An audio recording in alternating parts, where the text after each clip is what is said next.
Akashvani Lucknow podcast की आज की श्रृंखला में मैं आसिफ इकबाल आप सभी का स्वागत करता हूं। आज हमारे खास मेहमान हैं राज्य सूचना आयुक्त उत्तर प्रदेश स्वतंत्र प्रकाश गुप्त जी, जिनसे बात कर रहे हैं सुभाष खन्ना। आइए सुनते हैं। मैं आपका ज़्यादा समय न लेते हुए आपसे मुलाकात करवा रहा हूं श्री स्वतंत्र प्रकाश गुप्त जी से, जो उत्तर प्रदेश में राज्य सूचना आयुक्त हैं।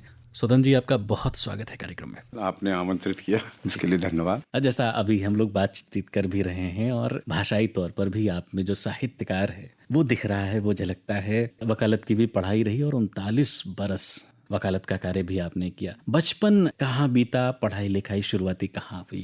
देखिए, मेरा जन्म बदायूं शहर में ही हुआ और बदायूं शहर में ही मेरी पढ़ाई हुई जी। लेकिन जिस विद्यालय में पढ़ाई हुई वो ग्रामीण परिवेश का विद्यालय था। केवल पापा ने इसलिए कि वो रास्ता सुनसान था और कोई एक्सीडेंट इत्यादि की संभावना नहीं थी, अध्यापक थे जी। तो बोले पढ़ाना तो हमको घर पे है लेकिन स्कूल आप सुरक्षित जाओ, इसलिए उस स्कूल में मेरा एडमिशन कराया। वहाँ मैं पढ़ा और वहाँ मुझे लगता है मेरे पापा का निर्णय इसलिए ठीक रहा कि वहाँ जो बच्चे थे उनमें हम थोड़ा होशियार थे। कहते ना, अंधों में काने राजा, ऐसे करके अपनी स्थिति थी। तो शुरू से एक कॉन्फिडेंस क्रिएट हुआ, तो आत्मविश्वास मिला उस विद्यालय से, वो जीवन भर काम आया।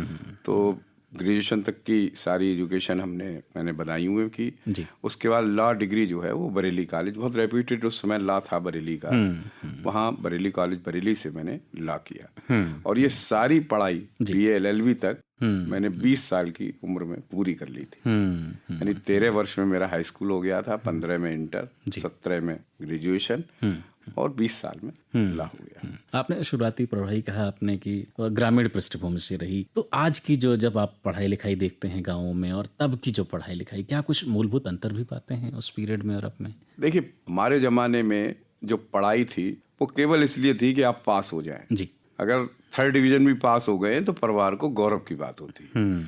आज बच्चों पर परिणाम को लेकर जी बड़ा स्ट्रेस है। माता पिता अपनी महत्वाकांक्षाओं का दर्पण जो है बच्चों में देखते हैं और इस सबसे उनके अंदर एक असुरक्षा की भावना पैदा हो रही है। हमारे टाइम पे मैं बहुत देर पढ़ता था तो पिताजी मेरे, मैंने बताया, अध्यापक थे, वो इस बात पे डांटते थे कि अरे इतना एक ही दिन में पढ़ोगे क्या, जाओ खेलो। कंपटीशन इतना नहीं था, स्ट्रेस इतना नहीं था, सहजता पूर्वक पढ़ाई करते थे, पास हो गए, यही बड़ी उपलब्धि रहती थी। और आपको ध्यान हो, रिजल्ट अखबार में आता था। जी। तो सारे बच्चे जिसके पेपर्स बहुत भी अच्छे हुए हैं तो पहले क्लासिफाई होता था। आज के दर्शक तो श्रोता हमारे इस बात को नहीं जानते होंगे, FST ऐसे करके होता था। तो हर बच्चा T से शुरुआत करता था देखने की, और T में भी अगर उसको अपना रोल नंबर मिल गया तो बड़ा खुशी, और T और S में नहीं मिला तो उसका चेहरा उतर जाता था। ये तो उम्मीद ही नहीं होती थी कि F में हमारा, तो कहीं मोहल्ले में, कॉलेज में 3, 4, 5 फर्स्ट आती थी। तो ऐसा था, स्ट्रेस नहीं था। आज बच्चों पे ज्यादा स्ट्रेस है और ऐसा कहिएगा कि परिणाम परक जो अध्ययन है वो अब हो रहा है, ये बच्चों में तनाव पैदा कर रहा है। क्योंकि शिक्षा का मतलब यही नहीं है कि हम किसी परिणाम पर ही जाएं। शिक्षा का मतलब ये है कि हमारा इग्नोरेंस दूर हो, हम प्रकाश की ओर जाएं, हम कुछ सीखें, ये भी उद्देश्य है। जी। जब आप वकालत करने, आपने कहाँ रजिस्ट्रेशन कराया, बरेली में या बदायूं? नहीं, बदायूं सेशन कोर्ट में मैंने प्रैक्टिस की जी। और जो मेरा रजिस्ट्रेशन होता है हम लोगों का bar council of Uttar Pradesh में जी, वो 6-7 महीने इसलिए नहीं हुआ कि मेरी उम्र 21 वर्ष नहीं थी। न्यूनतम जो आयु है वो 21 वर्ष ही होती है। तो उससे लेकर और 39 वर्ष लगातार, यानी 21 वर्ष की अवस्था से लेकर 60 वर्ष तक जी मैंने डिस्ट्रिक्ट सेशन कोर्ट बदायूं में प्रैक्टिस की। और मुझे लगता है कि उस प्रैक्टिस की भूमिका से मैं संतुष्ट हूँ। साहित्य में कैसे रुचि हो गई, कैसे? क्योंकि एक वकील वो कानून की बातों में उलझा होता है। देखिए, मैं आपको बताऊं, मेरा रुझान तो मूलतः साहित्य में ही था। ये कोई मेरी उम्र उस समय 16-17 साल रही होगी, BA का स्टूडेंट था जी। तो तब से तो आकाशवाणी रामपुर से जुड़ गया। फिर देश के जितने प्रतिष्ठित, हम लोगों का एक ग्रुप था दोस्तों का, और आपको ध्यान हो कि इतवार के लिए हर अखबार रविवार ये छापता था। और अखबार उस समय रेलवे स्टेशन पर आते थे, वहीं से फिर हॉकर लेके जाते थे, बंटते थे।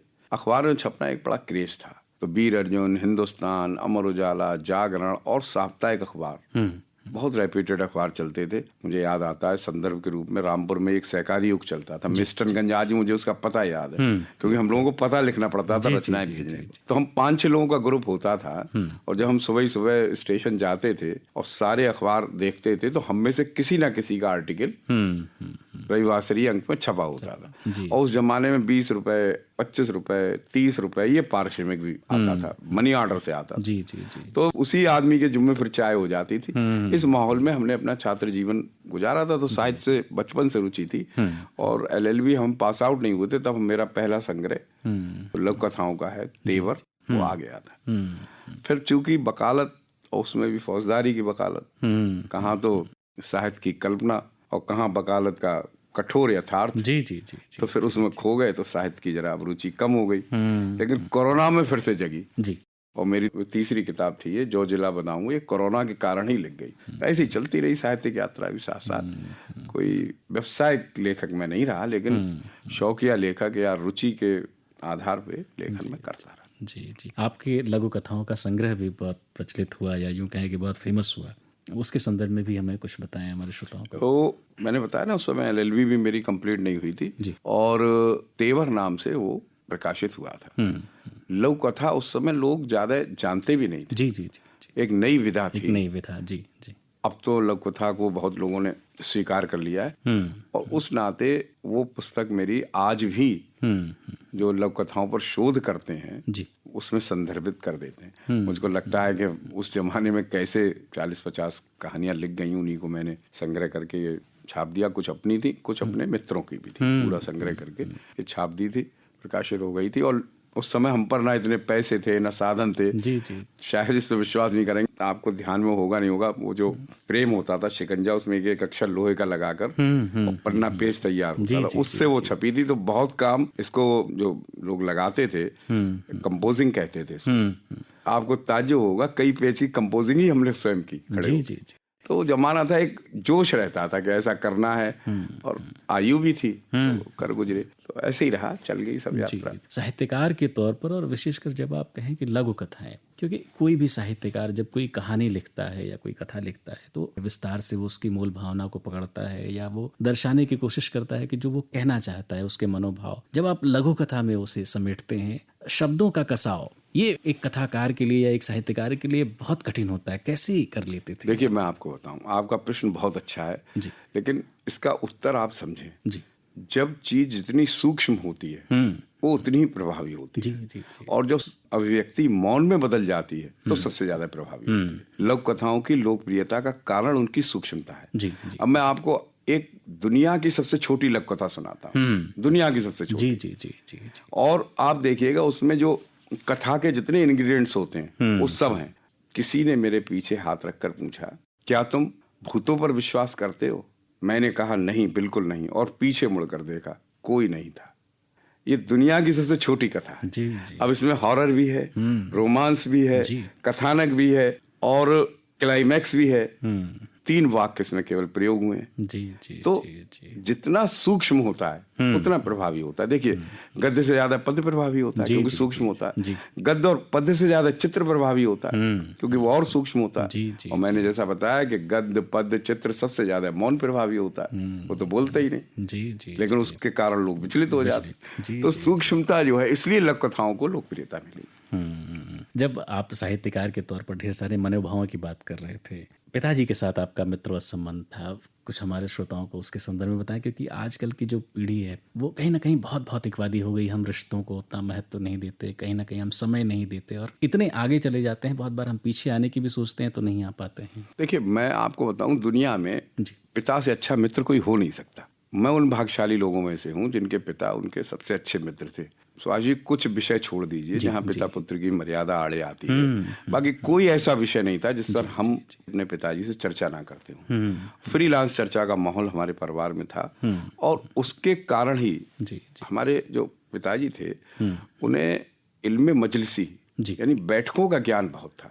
उनकी बैठक साहित्यकारों में और समाज सेवियों में थी और उनके साथ मेरा जाना रहता था। तो सच बात तो यह है कि उनकी वजह से ही मेरी जो रुचि साहित्य में पैदा हुई और जो मैं हिंदी, उर्दू और अंग्रेजी तीनों भाषाओं का थोड़ा ठीक ठीक ज्ञान रख पाता हूँ। इसका पठन पाठन से ज्यादा वो पिताजी के साथ की जो बैठकी थी ना जी, उसका महत्व रहा।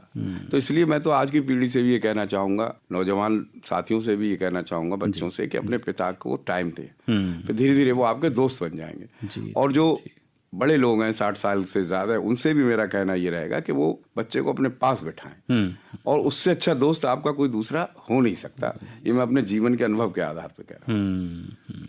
आकाशवाणी के साथ भी बड़ा लंबा जुड़ाव रहा और अभी हाल ही में हम लोगों ने 90 बरस पूरे किए। क्या देखते हैं अपने जो जुड़ाव है, जो आप शुरुआती, जैसा आपने कहा भी कि युवाणी में आप आए, आपकी कविताएं पढ़ी जाती थी, फिर गद्य में आपने कहानियां, लेख आपके हमारे यहाँ से श्रवित होते रहे। हम में क्या बदलाव देखते हैं और क्या अच्छा आपको लगा? देखिए, आकाशवाणी का 90 साल का सफर पूरा हो गया है और सारे हमारे केंद्रों ने उसको मनाया है। इसमें 45 साल के पहले वाले सफर के बारे में तो मैं कोई टिप्पणी नहीं कर सकता। लेकिन बाद के 45 साल के, 45 साल बहुत लंबी अवधि होती है, उसका मैं निकट से साक्षी हूँ। मैं आपको वो दिन बताता हूँ जब आकाशवाणी में कार्यक्रम लगता था तो एक कॉन्ट्रैक्ट लेटर जाता था। उस कॉन्ट्रैक्ट लेटर के बिना पर अखबार वाले छापते थे कि फला का प्रसारण आकाशवाणी रामपुर से फला तिथि को, फिर वो पूरी न्यूज छपती। वो न्यूज छपने के बाद, और रामपुर से, हमारी चूंकि आकाशवाणी रामपुर थी इसलिए उसको उद्धृत कर रहा हूँ, आकाशवाणी रामपुर से लौटने के बाद वो आदमी हीरो बन चुका होता था। इतनी हीरो वर्शिप आकाशवाणी की थी। और तो छोड़िए, जो आप पत्र पढ़ते हैं, पाठकों की फरमाइश, जी, पत्र के लिए धन्यवाद, वो पत्र के लिए धन्यवाद, उसमें जिस व्यक्ति का नाम आ जाता था वो भी लड्डू बांट देता था। इतनी आकाशवाणी की क्रेज थी। रात में बिजली होती नहीं थी, लोग छत पे सोते थे। कितने परिवार, वो रात का जो फरमाइशी कार्यक्रम होता था, भूले बिसरे गीत करके ऐसे आता था, वो खुला छूट जाता था ट्रांजिस्टर, और फिर वो मतलब एक आदत थी कि वो गाने सुनने के बाद फिर बिना का गीत माला ऐसे तमाम आने लगे। आकाशवाणी का सर्वोच्च और स्वर्ण काल जिसे कहते हैं वो मैंने जिया है, देखा है। लेकिन मुझे ये कहते हुए खुशी हो रही है कि इतनी कठोर प्रतियोगिता में और ऐसे वातावरण में जहां आदमी रील युग में आ गया है, 30 सेकंड से ज्यादा, 45 सेकंड से ज्यादा झेलता नहीं कंटेंट को, आकाशवाणी अब भी अपना महत्व बनाए हुए है। ये बड़ी बात है ये। और इसके पीछे केवल एक ही बेसिक इंग्रेडिएंट है, आप मेरी बात समझ सकेंगे, वो है उसकी प्रामाणिकता। आज तक आकाशवाणी से उद्घोषित हुई किसी वस्तु की प्रामाणिकता कहीं पर भी चैलेंज नहीं हुई। ये बड़ी बात है, इसलिए आकाशवाणी आज भी प्रासंगिक है। जी। अब आपने आकाशवाणी का जिक्र कर ही दिया है, क्या कोई गीत भी आपको पसंद हो, या उस जमाने में आप कोई ऐसे गाने सुनते रहे हो, कोई ऐसा गीत आपका पसंदीदा हो? देखिए, एक तो बदायूं जगह ऐसी जी, है ना, कहा जाता है साहित्यकारों की जमीन है। और फिल्मी गीतों में तो अगर पूरा टोटल परसेंटेज निकालें तो 30 से लेके 40% तक गीत शकील बदायूं ने लिखे हैं। तो ये भी गर्व हमको। और उनके गीत इतने शानदार हैं कि शायद जब तक लोग हिंदी और उर्दू को समझेंगे तब तक वो गीत जीवित रहेंगे। तो वह पुराने गीत सभी बहुत पसंद हैं। कौन सा ऐसा गीत है जो पुराने जमाने का पसंद ना हो, लेकिन फिर भी कुछ गीत ऐसे थे। एक तो है कि रोशनी हो वहाँ तुम जहाँ हो, चांदनी, वो गाना मुझे बहुत अच्छा लगता है। साधारण सा गाना है। तो बाकी शकील साहब के ज़्यादातर गाने मुझे अच्छे लगते हैं, खूब सुनते हैं हम। और मैं यहाँ आपके साथ बैठकर ये कह सकता हूँ कि हमने गीतों का वही युग जिया है जिसमें गीतों को सुना जाता था। स्वतंत्र जी, कैसे वकालत और साहित्यकार के बाद राज्य सूचना आयुक्त के रूप में कैसा सफर रहा? देखिए, वकालत, साहित्यिक अभिरुचि और सार्वजनिक जीवन, सोशल जीवन जिसे कहते हैं, उसको ही मैंने बहुत सक्रिय जिया है। ये सारा काम बिल्कुल तार पे चलने जैसा था। और बीच बीच मुझको ऐसी जिम्मेदारी मिली जो अलग से बहुत महत्वपूर्ण थी। जैसे मैं 5 साल जिला उपभोक्ता संरक्षण फोरम का न्यायिक सदस्य रहा, तो वो काम भी जिम्मेदारी का काम था। इसके अलावा मैं उत्तर प्रदेश 20 सूत्रीय कार्यक्रम समिति का सदस्य रहा। तो ये सारी जिम्मेदारियां, चीनी मिल वगैरह, ये सब मैंने निभाई।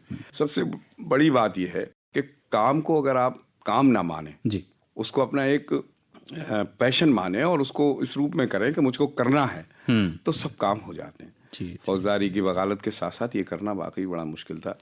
अब राज्य सूचना आयुक्त की बात आई, मैंने आवेदन किया और सिलेक्शन कमेटी होती है, उसने मेरा चुनाव किया। तो हो सकता है मेरे काम देख के ही चुनाव किया हो, लेकिन यहाँ आकर भी मैंने अपना जितना मैं दे सकता हूँ मैक्सिमम कोशिश करता हूँ मैं उतना दे पाऊँ। और अब तो 2 साल पूरे हो गए हमारे कार्यकाल के। इस 2 साल में काफ़ी कुछ उत्तर प्रदेश में हमने अच्छा किया है। और मैं आपसे एक बात साझा करते समय बड़ा प्रसन्नता अनुभव कर रहा हूँ कि पूरे भारत में हमारा उत्तर प्रदेश का राज्य सूचना आयोग ऐसा है जिसने सारा काम ऑनलाइन कर दिया है। अब गांव की मेड़ पर बैठकर व्यक्ति अपनी सेकंड अपील जो हमारे सामने होती है या कंप्लेंट हमारे सामने होती है उस पर बहस कर सकता है। उसे लखनऊ के चक्कर अब नहीं काटने। एक क्रांतिकारी परिवर्तन है जो हमारे कार्यकाल में हुआ है जी। दूसरा मैं आपसे बताना चाहूंगा, जो मैंने कहता हूँ मैं समझ पाया हूँ, आजादी के बाद जी। मतदान का अधिकार जितना महत्वपूर्ण हमको प्राप्त हुआ, जिससे हम सरकार में अपनी साझेदारी करते हैं, जी जी जी, उतना ही महत्वपूर्ण अधिकार सन 2005 में सूचना का अधिकार अधिनियम के रूप में हमको मिला। आप जरा सोचिए, 10 रुपए में जी। आम आदमी को वह अधिकार प्राप्त हो जाता है जो असेंबली में खड़े होकर एमएलए को प्राप्त होता है या पार्लियामेंट में खड़े होकर सांसद को प्राप्त होता है। सांसद ही प्रश्न करता है जी। 10 रुपए में सूचना मांगने वाला भी सूचना मांगता है। दोनों के अधिकार में बहुत ज्यादा अंतर नहीं है। तो ये इस क्रांतिकारी अधिनियम मैं इसको मानता हूँ और लोग उसका उपयोग कर रहे हैं, खूब उपयोग कर रहे हैं। आम आदमी अब खरंजा, सड़क, मिट्टी सब जानना चाहता है, उसको सूचना मिलती है।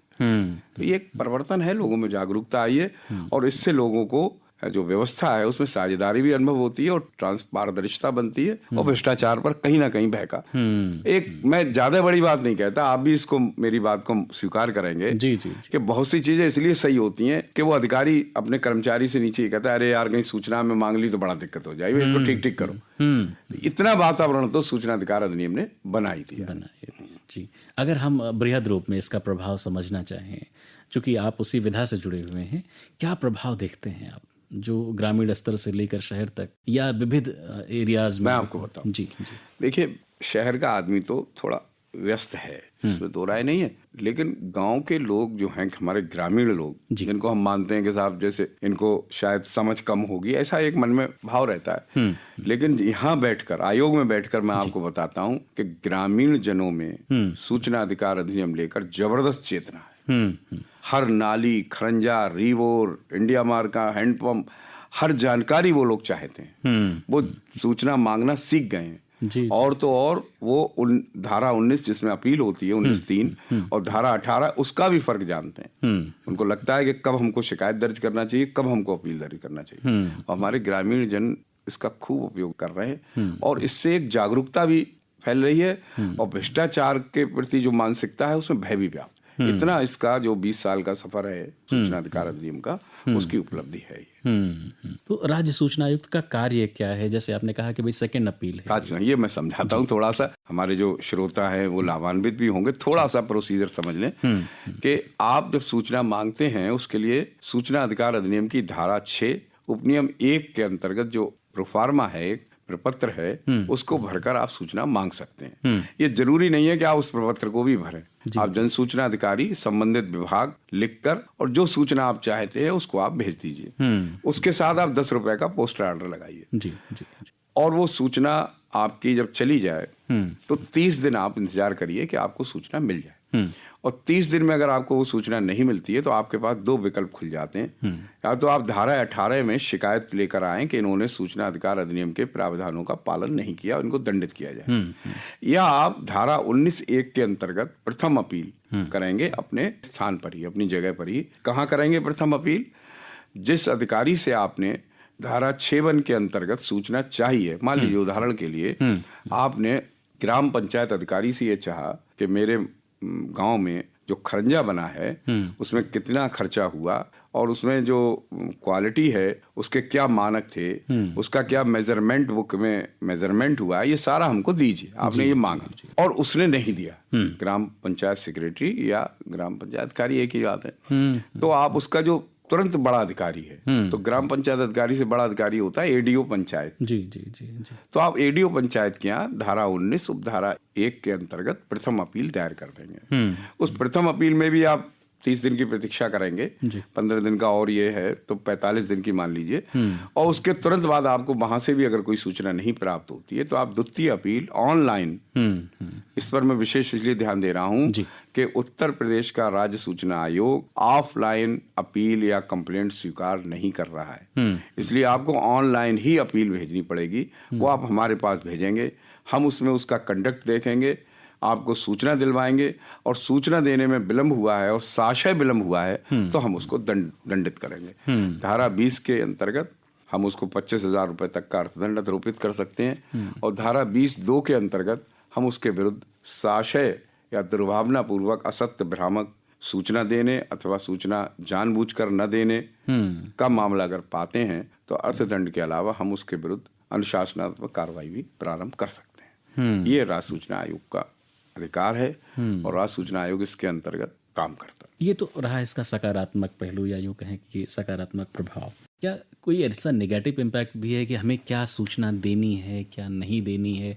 या किसी व्यक्ति को जब वो सूचना मांग रहा है तो वो क्या ना मांगे? ये बहुत बढ़िया आपने मुद्दा उठाया जी। ये जो सकारात्मक पहलू मैंने आपको बताया कि मतदान के बराबर का पवित्र अधिकार सूचना अधिकार अधिनियम में मिला है, उसका एक प्रभाव पड़ा है समाज पर, लेकिन इसका दुरुपयोग भी बहुत हो रहा है। जी।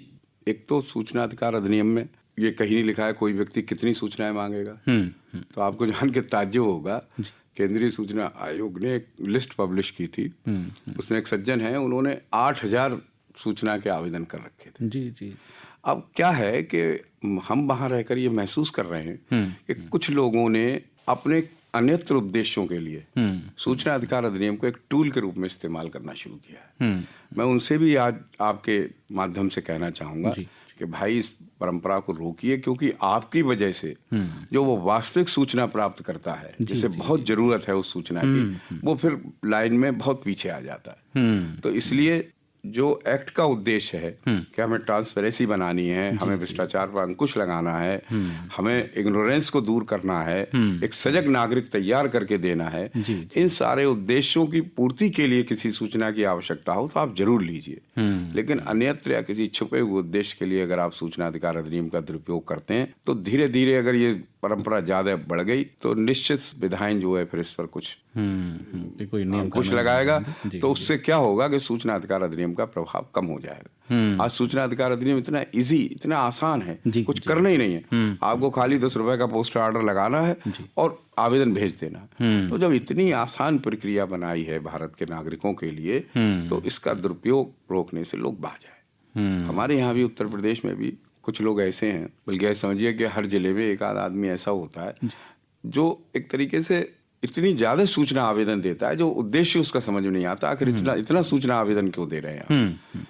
दूसरा यह है कि हमें यह भी ध्यान रखना चाहिए, और अपने यहाँ उत्तर प्रदेश में जो संशोधन नियमावली बनाई गई है उसमें ये कर भी दिया गया है कि आवेदन 500 शब्दों से अधिक का नहीं होना चाहिए। लोग इतनी लंबी सूचनाएं मांगते हैं, ऐसा लगता है जैसे उस कार्यालय को अपने ही घर में खोलना चाहते हैं। तो सूचना अधिकार अधिनियम को रोकने के लिए लोगों को स्वयं थोड़ा अनुशासन बनाना होगा, वरना अगर इसी तरीके से लोगों ने किसी अन्य उद्देश्य के लिए सूचना मांगना शुरू किया, उसका दुरुपयोग शुरू कर दिया, तो फिर मुझे लगता है विधायन का ध्यान इस तरफ आकृष्ट होगा और फिर निश्चित ही सूचना अधिकार अधिनियम में कुछ राइडर्स कुछ लगाए जाएंगे और उससे निश्चित ही सूचना अधिकार अधिनियम जो आज जितना प्रभावी है फिर कमजोर होगा और अंतोगत्ता इसकी जिम्मेदारी हम ही पर जाती है। तो ये थोड़ा सा एक दूसरा कहना चाहिए, एक दूसरा पहलू है, डार्क पहलू, और इसको हम लोग वहां बैठ के अनुभव भी करते हैं। आप नियम कानून विधायी शक्तियां या ढेर सारी ऐसे राइडर उसकी बात कर रहे थे।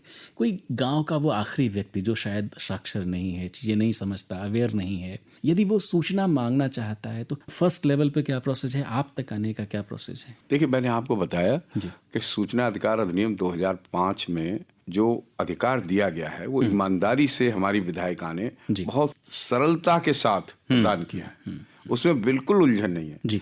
अधिनियम तो यहाँ तक कहता है कि जरूरी नहीं है कि सूचना अधिकार आवेदन लिखित में हो, वो मौखिक भी हो सकता है। जी। जैसा आपने कहा ना, पढ़ा लिखा नहीं है तो मौखिक, लेकिन चलिए व्यवहारिक इतना नहीं है, मौखिक कहाँ करे, तो वो किसी से भी लिखवा ले, अपने हस्ताक्षर के अंगूठा कर लगा दे या किसी से भी लिखवा ले, और अगर थोड़ा बहुत हस्ताक्षर करना जानता है हस्ताक्षर कर दे और खाली लिफाफे में रखकर उसको भेजना है या वहां जाकर रिसीव करा देना है। हर जगह पीआईओ उपलब्ध है, उनके कार्यालय में जाकर रिसीव करा देना। उसके बाद गेंद जो है वो फिर जो लोक प्राधिकारी है, जो PIO है, जन सूचना अधिकारी, उसके पाले में चली जाती है। तो इतना आसान बनाया है, इसमें कोई पढ़ा लिखा होना या बहुत सुदूर ग्रामीण का होना, इससे कोई फर्क नहीं पड़ा। मैंने बताया कि ऑनलाइन होने के बाद ये एक स्थिति है। अभी मैं सुनाई कर रहा था, बरसात के दिन थे, तो बिल्कुल बाढ़ आई हुई थी उसके गाँव के आसपास, और वो थोड़े से ऊंचे पर बैठा था, लेकिन सिग्नल आ रहे थे तो वो यहाँ सुनवाई कर रहा था। तो मैंने बताया ना कि उत्तर प्रदेश राज्य सूचना आयोग में सारी सुनवाई ऑनलाइन हो रही है, तो अब मुझे बाढ़ भी दिखा रहा था, सर देख रहे हैं मेरे गांव में कितनी बाढ़ आ गई। तो ये कल्पना आप कर सकते थे क्या पहले कि बाढ़ आई हुई है, वहां बैठा हुआ ग्रामीण अपने मामले की सुनवाई लखनऊ के न्यायालय में या लखनऊ के कोई जुडिशियल फोरम पर इस तरीके से कर सकता है। तो ये सारी सुविधाएं हैं, बस इतना ही है जो आपने अभी पूछा था कि लोग इसका दुरुपयोग ना करें, क्योंकि इससे फिर अधिनियम कमजोर हो जाए। एक और आपने जिक्र किया, आप उपभोक्ता फोरम के सदस्य भी रहे।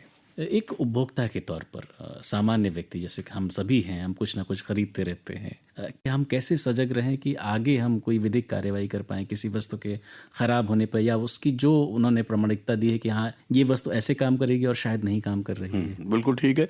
मैं 5 साल जो डिस्ट्रिक्ट कंज्यूमर फोरम का मेंबर रहा था, तो उसमें गुड्स आप जो खरीद रहे हैं और कॉमर्शियल पर्पस के लिए नहीं खरीद रहे हैं, अपने निजी उपभोग को, जी, और कोई सर्विस आप हायर कर रहे हैं, तो उसमें अनलॉफुल ट्रेड प्रैक्टिस अगर पाई जाती है, अनुचित व्यापार प्रथा पाई जाती है, यानी जो सर्विस आपको बताई गई थी वो सर्विस नहीं दी गई, ये जो क्वालिटी आपको बताई गई थी वो क्वालिटी आपको नहीं दी गई, या निश्चित बताए हुए दाम से अधिक दाम वसूल कर लिए गए, या चीज आपने रैपर में ली, बाद में वो खराब निकली, इन सब के विरुद्ध आप एक उपभोक्ता होने के नाते उपभोक्ता फोरम में अपना परिवाद दायर कर सकते हैं। वहां भी सरकार ने आम नागरिक को सहूलियत देने के लिए शुरू में तो कोई शुल्क नहीं था, बाद में थोड़ा सा शुल्क किया है, और वो भी नॉमिनल है, 100 रुपए, 200 रुपए ऐसे शुल्क है, 20 लाख तक, 10 लाख तक 200 रुपए ऐसे करके कुछ शुल्क है। वो शुल्क देकर आप अपना परिवाद दायर कर सकते हैं, और उपभोक्ता फोरम में निश्चित आदमी को रिलीफ भी फिर मिलता है अगर उसकी बात सही है। और आपने पढ़े होंगे, जजमेंट पढ़ते होंगे आपके,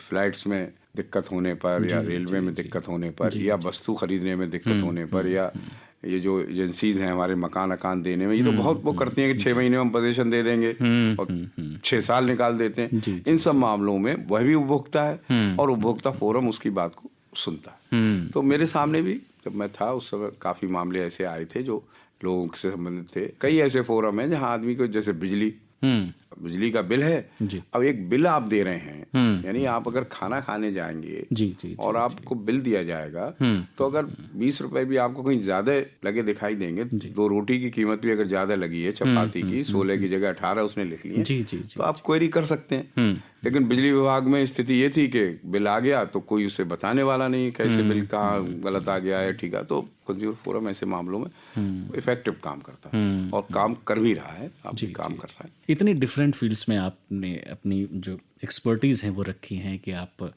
एक बड़े वकील हैं, आप साहित्यकार हैं, आप राज्य सूचना आयुक्त के रूप में कार्य कर रहे हैं, सामाजिक तौर पर भी आप बहुत सजग नागरिक हैं, सामाजिक सहभागिता भी बहुत करते हैं। कैसे समय निकाल लेते हैं और कैसे सब में इतना क्वालिटी वाला काम कर लेते हैं? एक शेर याद आ रहा है मुझे कि इतने हिस्सों में बट गया हूं मैं, अपने हिस्से में कुछ बचा ही नहीं। जब आप इतना करते हैं तो आपके हिस्से में नथिंग इज पर्सनल लाइफ। लोग 12 बजे भी मुझे खटखटाते हैं, मतलब I have to listen them, आना पड़ता है, क्योंकि वो 12 बजे जो आपको खटखटा रहा है उससे 2 बातें हैं। एक तो वो आपका निकट का व्यक्ति है, दूसरा उसका उम्मीद का स्केल देखें। तो ऐसे में फिर आप उसको अवॉइड करें तो वो ठीक नहीं। हमें थोड़ा कष्ट है तो क्या है, तो यही है कि अपना जीवन नहीं हो पाया, कुछ पर्सनल लाइफ उस हिसाब से नहीं हो पाई, लेकिन उसमें फिर परिवार का आपके सहयोग रहता है। आपका परिवार अगर आपको कोऑपरेट कर रहा है तो आप कह सकते हैं मैं भाग्यशाली हूँ, परिवार मेरा कोऑपरेट करता था और मैं सब भूमिकाओं को निभा पाया। और सबसे बड़ी बात यह है कि मैं बड़ा संतुष्ट हूँ। मुझे नहीं लगता कि मैंने कहीं कसर छोड़ दी। चाहे सार्वजनिक जीवन के अपने दायित्व थे, चाहे वकालत के दायित्व थे, चाहे फोरम का काम था, या फिर अब राज्य सूचना आयुक्त के रूप में मेरा दायित्व है, तो मतलब मैं संतुष्ट हूँ। अब चूंकि आपका जो अनुभव है इतना बड़ा है, इतना विशाल है और विविध आयामों से भरा हुआ है, हमारे श्रोताओं को अपने अनुभव को साझा करना चाहें जिससे वो प्रेरणा ले सकें या समझ सकें जीवन में कि काम कैसे करना है, कैसे बैलेंस बनाए रखना है, कैसे ये विविध काम भी करते रहने हैं। देखिए, जो लोग मेरी बात सुन रहे हों, मैं उन्हें बहुत आसान सा सूत्र बताता हूँ। आप किसी भी गतिविधि में मैं हटा दीजिए। ऐसे ये मत सोचिए मैं कर रहा हूँ तो थकान भी बहुत आएगी, उसका परिणाम की बड़ा चिंता रहेगी। जैसे इसे और आसान शब्दों में समझ लें, मान लीजिए किसी व्यक्ति ने आपसे किसी काम की कही कि आप हमारा कप्तान साहब से बात करके और ये बात करें। अब अगर आप उसका परिणाम मतलब बहुत ज्यादा परिणाम की चिंता करेंगे, आपको लगेगा मैं कर रहा हूँ, तो आपको थकान भी लगेगी और परिणाम भी लगेगा। और मालूम पड़ा कप्तान साहब ने आपकी बात को ध्यान से नहीं सुना, एसपी ने आपकी बात को ध्यान से नहीं सुना, तो आपके अंदर क्रोध भी आएगा और ये सब आपके शरीर पर भी असर डालेगा। अब करना तो दिन रात यही है, तो उसका सीधा फार्मूला ये है, मैं अपने जीवन के अनुभव से बता रहा हूँ कि आप उसके काम को ये मान के चलें कि मुझसे कोई करा रहा है, और जब करा रहा है तो वो थर्ड आदमी जिम्मेदार है जो मुझसे करा रहा है, चाहे वो कोई, आप उसको कोई भी नाम दे सकते हैं, वो आपसे करवा रहा है, आप कर रहे हैं, परिणाम आ रहा है तो उसके भाग्य से आ रहा है, परिणाम नहीं आ रहा है तो उसका दुर्भाग्य है, आपका टेंशन कम रहेगा। जैसे ही आप मैं माइनस करते हैं तो थकान खत्म हो जाती है, तनाव खत्म हो जाता है। तो ऐसे करिए आप। तो इसी को पता नहीं शायद एक शब्द दिया गया होगा, स्पोर्ट्समैन स्पिरिट, है ना, तो उससे करिए आप। स्पोर्ट्समैन स्पिरिट की कहने की बात नहीं है, वाकई किसी काम को आप कर रहे हैं तो खेल के रूप में आप कर रहे हैं, तो कभी गोल हो रहा है, कभी गोल नहीं हो रहा है, कभी रन बन रहे हैं, कभी रन नहीं बन रहे हैं। तो इस भावना से अगर आप करते हैं तो ठीक है। अब होता क्या है, आदमी स्वयं को इतना इन्वॉल्व कर लेता है कि वो फिर वो उसकी क्षमता बढ़ नहीं सकती, फिर छोटी उसमें ही उलझ के रह जाता है। आप करिए, ईश्वर ने आपको एक मौका दिया है, ये मान के करिए, आप देखिए कभी कुछ ना कोई तनाव आएगा ना कोई थकान आएगी। तो श्रोताओं, आपने ये मूल मंत्र अपना ही लिया होगा या इसे आप लोगों तक भी विस्तारित करेंगे, लोगों तक पहुंचाएंगे कि कैसे आप विविध आयामों में कार्य करते हुए भी या इतना ढेर सारा काम करते हुए भी आप तनाव मुक्त रह सकते हैं, या जो उस काम का जो सर्वोत्तम प्रयास है वो कर सकते हैं, जैसा आपने कहा भी कि भाई स्पोर्ट्समैन स्पिरिट होनी चाहिए। तो आप, मुझे उम्मीद है कि स्वतंत्र प्रकाश जी से ढेर सारे ऐसे गुण सीख चुके होंगे, ढेर सारे इनके अनुभवों से लाभ उठा चुके होंगे। सर, आपने हमें इतना बहुमूल्य समय दिया और हमारे श्रोताओं को जो अपने अनुभव रहे, जो अपने जीवन के जो ये इतने विविध आयाम रहे, उन्हें बताया। आपका बहुत बहुत धन्यवाद। नहीं, आपका धन्यवाद, आपने मुझे अवसर दिया। अभी आप सुन रहे थे आकाशवाणी लखनऊ पॉडकास्ट में राज्य सूचना आयुक्त उत्तर प्रदेश स्वतंत्र प्रकाश गुप्त जी को। उम्मीद करते हैं आपको आज की कड़ी पसंद आई होगी। अपने सुझाव लिखकर हमें ज़रूर भेजें। अगली कड़ी में पुनः मुलाकात होगी किसी खास मेहमान के साथ। तब तक के लिए अपने दोस्त आसिफ इकबाल को अनुमति दीजिए। नमस्कार।